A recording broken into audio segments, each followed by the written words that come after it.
السلام علیکم ورحمۃ اللہ وبرکاتہ۔ سوال ہے، کیا کسی جائز کام میں شرط جائز ہے؟ مثال کے طور پر میں آپ سے کہوں کہ اگر آپ میرا یہ کام کرو گے تو میں آپ کا فلاں کام کروں گا، شریعت میں اس کا کیا حکم ہے؟ وعلیکم السلام ورحمۃ اللہ وبرکاتہ۔ بسا اوقات اس بات کو شرط نہیں کہتے، جیسے میرے گھر میں کچھ کام ہے اور آپ نے کر دیا، اب آپ کے گھر میں کچھ کام ہے میں کر رہا ہوں، تو یہ محبت کی دلیل ہے اور آپس میں بھلے کاموں میں ایک دوسرے کا تعاون کرنا ہوا۔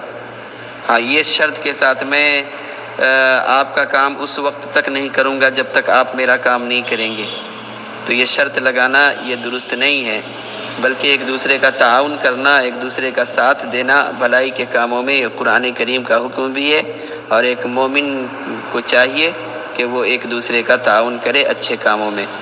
واللہ عالم بالصواب۔